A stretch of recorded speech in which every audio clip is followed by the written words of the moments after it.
La región de Madre de Dios se ha visto involucrado sobre todo desde 1997, en una situación que se repite en todas partes en el universo, pero en forma quizás más aguda aquí por ser la capital de la biodiversidad, entre la extracción y la conservación. Conservación porque hemos luchado cuando hacíamos parte de la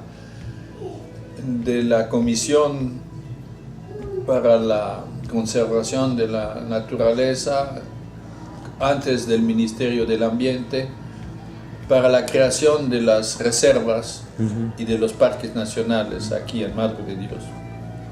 Y esa lucha, en esa época, de los años 97, digamos, hasta 2005, había aquí un ambiente muy favorable para la conservación.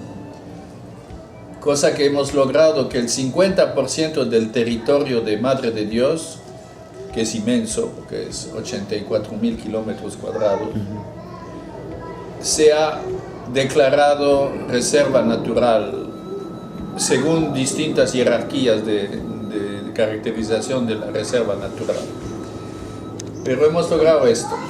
Pero rápidamente,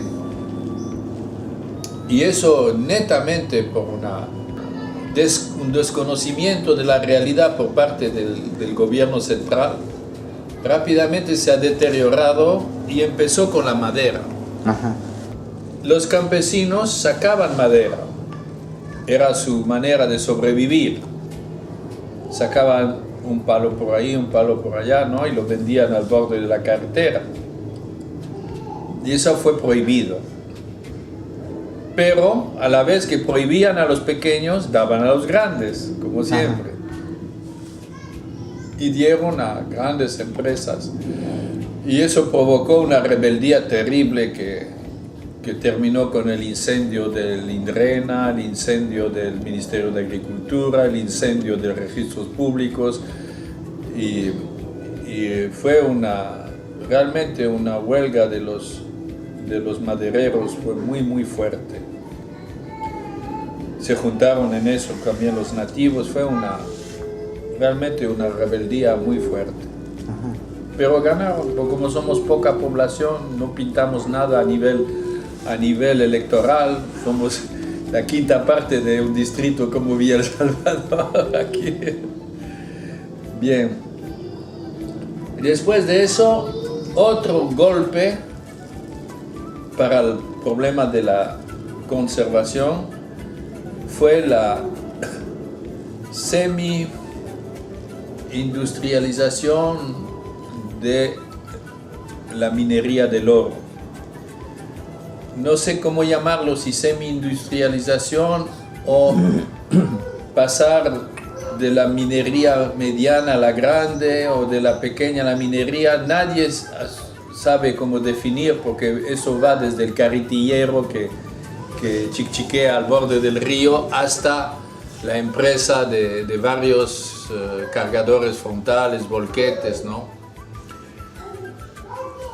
Y eso empezó ese conflicto entre conservación y extracción. Eso esa vez aún de una manera brutal.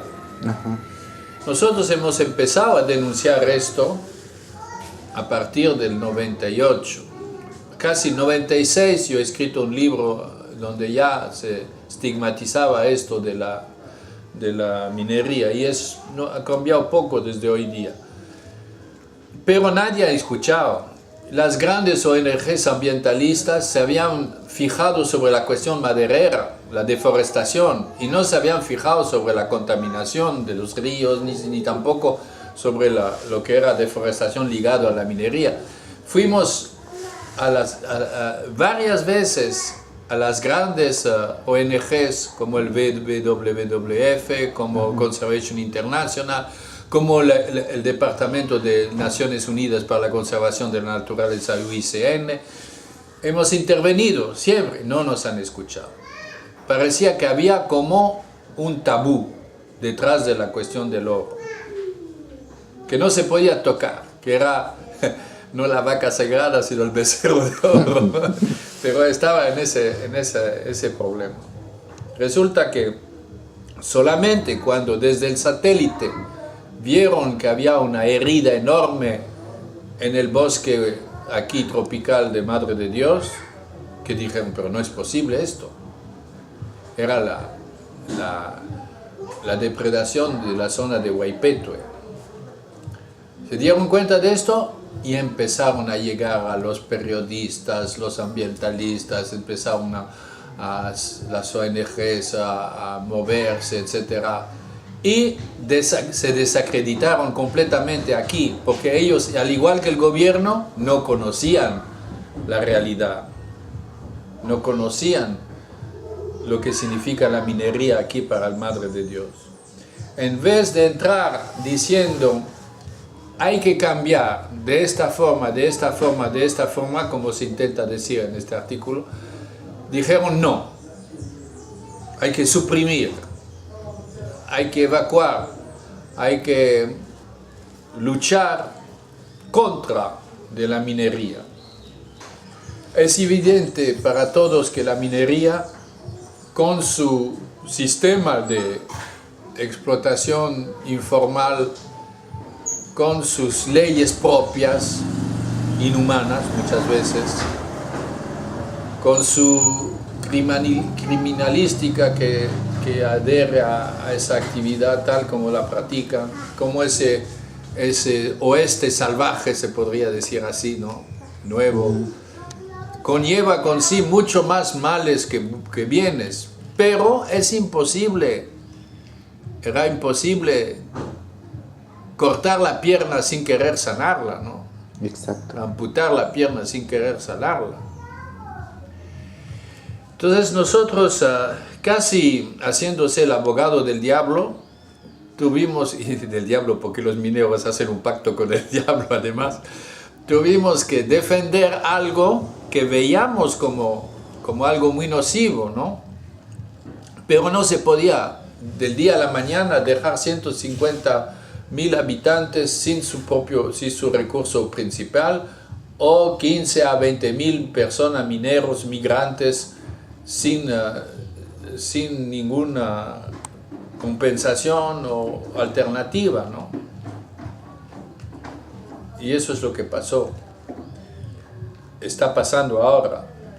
Bombardear, destruir y aniquilar para dejar al mundo una imagen hipócrita de conservación, pero sin haber intentado corregir, formalizar de verdad, no según la ley de formalización, que ya sabemos que esa ley ha sido hecha para suprimir, era una hipocresía esa ley de formalización. Y entonces la culpa lo tiene a ambos lados. El gobierno, que quiere sacrificar a los mineros en el altar de la ecología para dar una imagen al mundo, ¿no? Positiva. Y los mineros, que no han querido cambiar su forma de trabajar, a pesar de que le veníamos anunciando eso desde 14 años. Y no anunciado así con periódicos y cosas así, lo que se ha hecho, pero hablándole personalmente. Personalmente he estado 9 años en medio de ellos. Y les he dicho, no acababa de decirle, pero cambien. Hay formas de trabajar sin mercurio, hay formas de trabajar identificando a sus trabajadores para que no mueran, porque para mí lo principal son las desapariciones. Y eso vamos a hacer una campaña, porque nadie habla de esto. Todo habla del mercurio, hablan de esto, y nadie habla de las muertes que conlleva la actividad minera. Y sobre todo, el anonimato. Un joven que entra a trabajar a la minería no es nadie, no existe ya. Exacto. En ningún registro, en ninguna parte, no da su DNI al entrar, se le mete un apodo y con eso trabaja. Y si desaparece, pues nadie sabe nada, ¿no? Contra eso estamos luchando fuerte, porque eso es el aspecto el más triste, el más criminal de la minería. Pero diciendo esto, queremos cambiar, queríamos que cambien, porque para ellos no era difícil hacer una lista de trabajadores. No le pedíamos que entran en planillas ni nada de esto, pero una lista de trabajadores para que existen en alguna parte. Y no lo hicieron, no lo hicieron. El higiene en sus campamentos, cosas elementales que les venían en su propio provecho, era su propio provecho, no han querido hacerlo. Ellos querían entrar, sacar el oro e irse, para poder figurar después en su comunidad, en su barrio, que él se ha hecho rico. Eso es la mentalidad. Entonces, así no se puede trabajar. Pero aún así, tampoco no se puede suprimir. Tampoco no se puede suprimir. Entonces, el conflicto es muy fuerte entre conservación y extracción. Ahora, claro que nos alegramos de ver que poco a poco están haciendo desaparecer, por lo menos en las zonas protegidas, ¿no?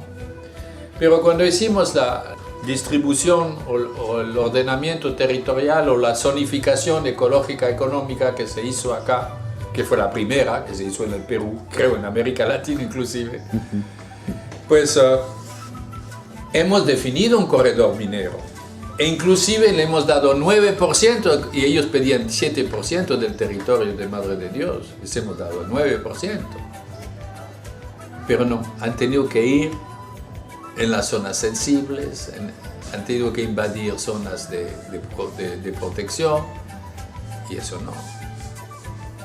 Entonces es muy difícil de decir, no les paren bombardeando, busquen sacarlo de otra forma, y a los otros decir, pero ¿qué esperan para aplicar, para no ser salvajes, ¿no?